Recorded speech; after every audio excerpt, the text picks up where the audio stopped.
Class 12 রাষ্ট্রবিজ্ঞান। তোমাদের নিমাই প্রামাণিক বাবুর বই থেকে আলোচনা চলছে। সেই নিমাই প্রামাণিক বাবুর বই থেকে আমাদের চতুর্থ অধ্যায় রাষ্ট্র নির্মাণের প্রতিবন্ধকতা সমূহ যে অধ্যায় রয়েছে, সেই অধ্যায় থেকে আমরা নিমাই বাবুর বই থেকে অনুশীলনীগুলো আলোচনা করছি। আমরা আগের দিনের যে পাঠটি আলোচনা করেছি সেখানে সিম্পল এমসিকিউ আলোচনা হয়েছে, কিন্তু সেই সিম্পল এমসিকিউ গুলো সবগুলোই সম্পূর্ণ করা যায়নি। সেই জন্য আমরা দ্বিতীয় পার্টের আলোচনা করছি সিম্পল এমসিকিউ নিয়ে। সিম্পল এমসিকিউ গুলো তোমাদের অবশ্যই ভালো করে দেখে যেতে হবে। তোমাদের কিন্তু পরীক্ষাতে এর থেকে 5 নাম্বারের পড়বে, 5 নাম্বার এমসিকিউ পড়বে। সেই 5 নাম্বার এমসিকিউ তোমরা যাতে ভালোভাবে পেতে পারো, সেটা কিন্তু তোমাদের অবশ্যই লক্ষ্য করতে হবে।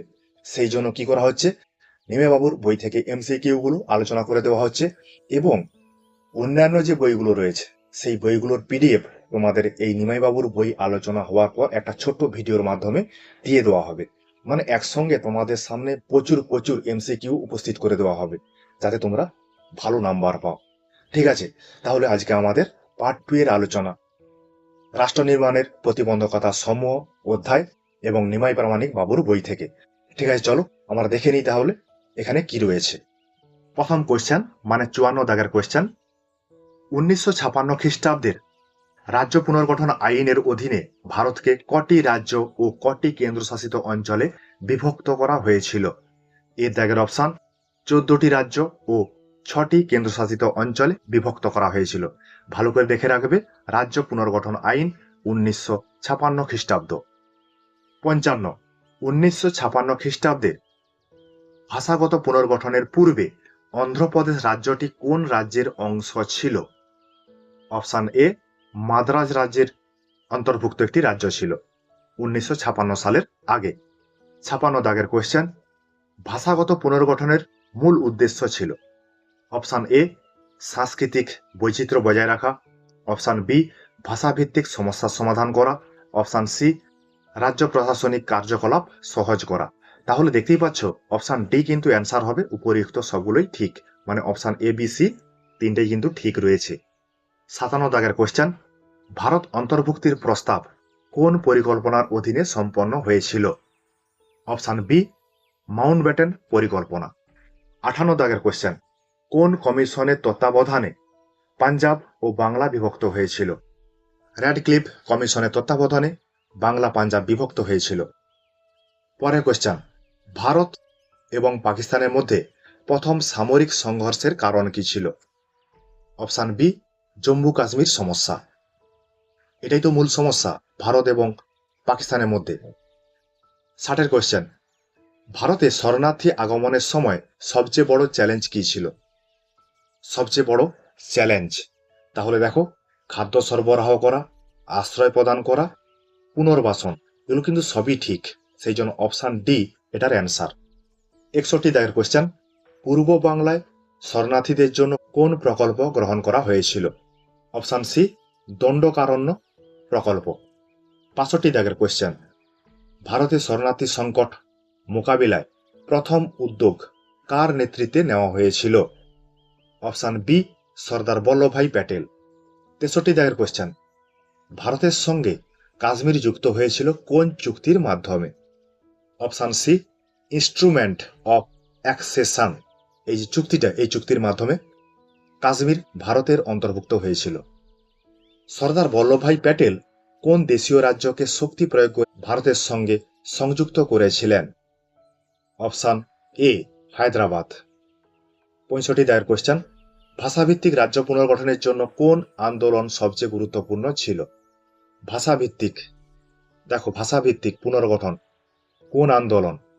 Option B, Andhra Pradesh. 66 দাগের কোয়েশ্চেন, অন্ধ্র রাজ্যের জন্য ভাষাগত আন্দোলনের নেতা কে ছিলেন? অপশন বি, পট্টি শ্রীরামালু। 67 দাগের কোয়েশ্চেন, রাজ্য পুনর্গঠন কমিশন কবে গঠিত হয়েছিল? অপশন বি, 1953 সালে রাজ্য পুনর্গঠন আইন চালু হয়েছিল। রাজ্য পুনর্গঠন প্রক্রিয়ায় কটি ভাষাভিত্তিক রাজ্য গঠিত হয়েছিল? Option D, 14টি। 69 দাগের কোয়েশ্চেন, রাজ্য পুনর্গঠন আইন কবে কার্যকর হয়েছিল? রাজ্য পুনর্গঠন আইন কার্যকর হয়েছিল অপশন বি, 1956 খ্রিস্টাব্দের মধ্যে। 70 দাগের কোয়েশ্চেন, ভাষাগত রাজ্য পুনর্গঠনের ফলে ভারতের প্রধান সুবিধা কি ছিল? প্রধান সুবিধা ছিল উপরিউক্ত সবগুলি, মানে প্রশাসনের দক্ষতা বৃদ্ধি পেয়েছিল, জাতগত সংঘর্ষ কমে গেছিল এবং সাংস্কৃতিক উন্নয়ন হয়েছিল। এই জন্য অপশন ডি এটার অ্যান্সার। কোন সাংবিধানিক ধারা অনুযায়ী কাশ্মীরকে বিশেষ মর্যাদা দেওয়া হয়েছিল? দেখো, দেওয়া হয়েছিল মানে এখন আর কিন্তু নেই। অপশন সি 370 নম্বর ধারা। 370 নম্বর ধারা তুলে দেওয়া হয়েছে, এই জন্য কোশ্চেনটা এরকম, মর্যাদা দেওয়া হয়েছিল। শরণার্থী সংকট মোকাবিলায় ভারত সরকার কি ব্যবস্থা নিয়েছিল? অপশন ডি শরণার্থী শিবির স্থাপন করেছিল, অর্থনৈতিক পুনর্বাসন করেছিল, ভূমি বরাদ্দ করেছিল। 73 দায়ের কোশ্চেন, ভারতের রাজনীতিতে ভাষাভিত্তিক রাজ্য পুনর্গঠনের দীর্ঘমেয়াদী প্রভাব কি? অপশন এ আঞ্চলিক দলগুলির উত্থান। ভাষাভিত্তিক রাজ্য পুনর্গঠনের দীর্ঘমেয়াদী মানে অনেকদিন ধরেই ভাষাভিত্তিক রাজ্য পুনর্গঠন হবে হবে করে হয়নি, সেই জন্য আঞ্চলিক দলের উৎপত্তি হয়েছিল, রাজনৈতিক দল। 74 দাগের কোশ্চেন, ভারত বিভাজনের পর ভারতে শিখ সম্প্রদায়ের বসতি প্রথম কোথায় স্থাপন করা হয়েছিল? অপশন এ অমৃতসরে। 75 কোশ্চেন, ভারত বিভাজনের সময় পাঞ্জাব ও বাংলার বিভাজন কোন ভিত্তিতে করা হয়েছে বা করা হয়? অপশন এ ধর্মের ভিত্তিতে, হিন্দু মুসলমান এই দুটি ধর্মের পরিপ্রেক্ষিতে বিভাজন করা হয়েছিল। 76 কোশ্চেন, ডাইরেক্ট অ্যাকশন ডে বা ডি ডে কবে অনুষ্ঠিত হয়? অপশন বি 16 আগস্ট 1946 খ্রিস্টাব্দে। 77 ভারত বিভাজনের পর ভারতের প্রথম গভর্নর জেনারেল কে ছিলেন? Option A Lord Mountbatten. 78 দাগের কোশ্চেন, ভারতের শরণার্থীদের জন্য প্রথম পুনর্বাসন পরিকল্পনা কবে চালু করা হয়? এর দাগের অপশন 1948 খ্রিস্টাব্দে। পাঞ্জাবে শরণার্থীদের জন্য সবচেয়ে গুরুত্বপূর্ণ শহর কোনটি ছিল? Option D Chandigarh.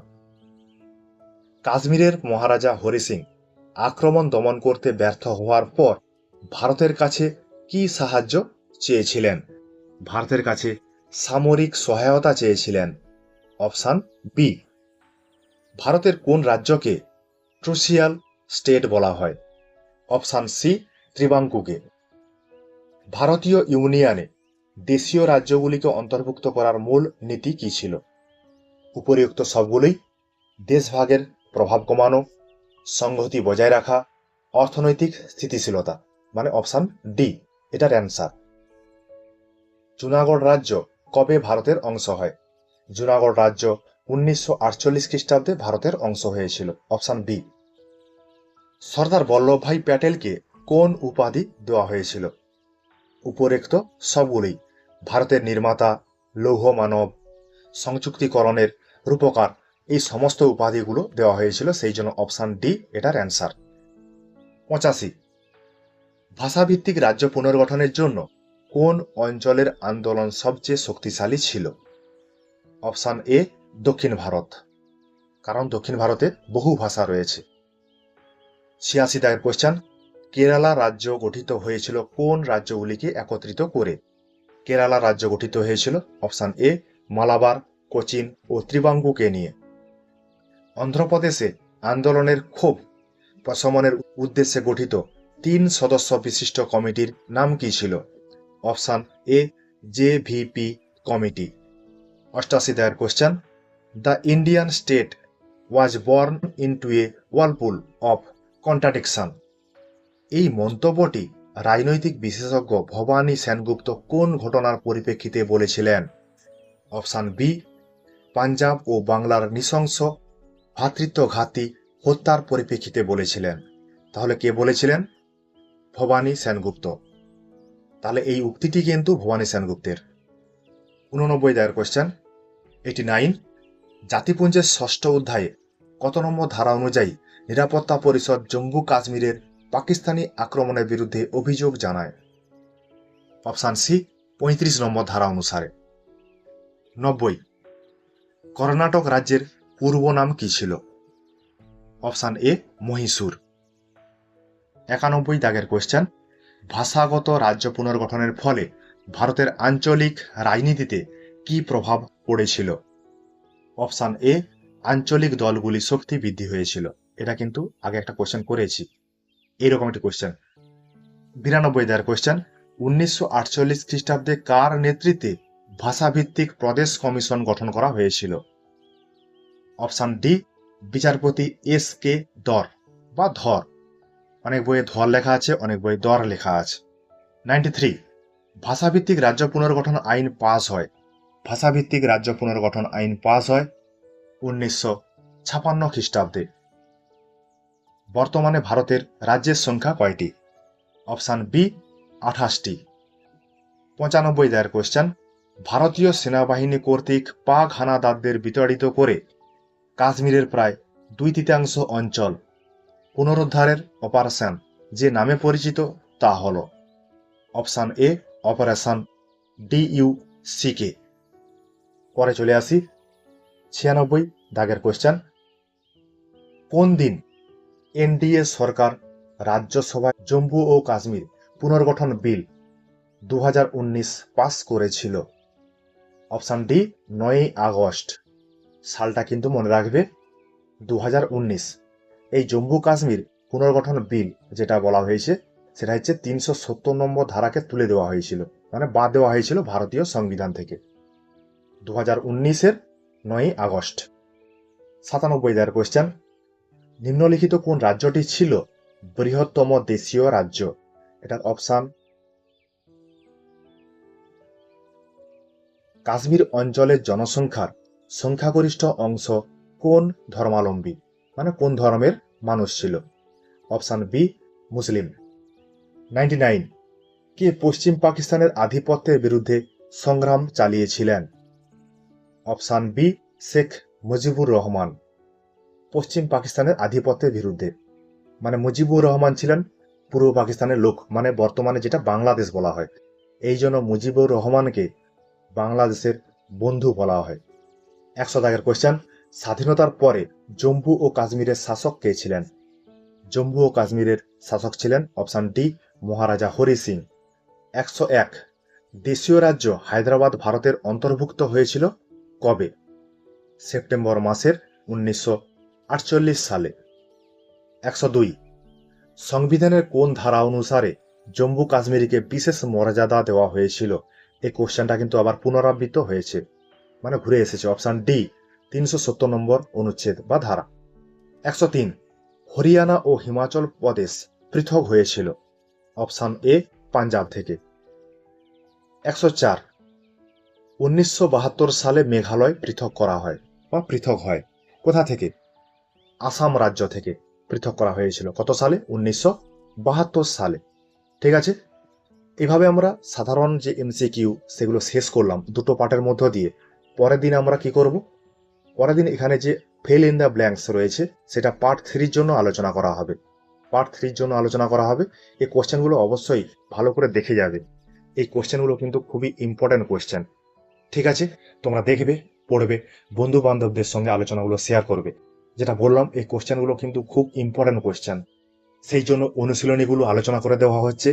এবং এই অধ্যায় আলোচনা শেষ হওয়ার পর একটা ছোট্ট আলোচনা করে অন্যান্য বইয়ের যে MCQ রয়েছে সেই MCQর PDF তোমাদের দিয়ে দেওয়া হবে। সেখান থেকে তোমরা, মানে সেই ভিডিও ডেসক্রিপশন থেকে তোমরা সেটা সংগ্রহ করে নেবে। ঠিক আছে, তাহলে সেই PDF এর MCQ এবং নিমাই প্রামাণিক বাবুর যে বইয়ের MCQ, মানে অনুশীলনীর MCQ, এগুলো কিন্তু একত্রে যদি তোমরা পড়ো তাহলে তোমাদের কিন্তু একটা কোশ্চেন মিস হওয়ার কথা নয়। তাহলে তোমাদেরকে পড়তে হবে, তোমাদের অবশ্যই পড়তে হবে। তোমরা পড়বে, ঠিক আছে? অসুবিধা হলে অবশ্যই কমেন্টে জানাবে। বন্ধু বান্ধবদের সঙ্গে আলোচনাগুলো শেয়ার করবে। যারা এখনো পর্যন্ত এই চ্যানেলে যোগ দাওনি তারা অবশ্যই যোগ দিয়ে দেবে। ঠিক আছে, তোমাদের জন্য আমার এই কিঞ্চিত প্রয়াস।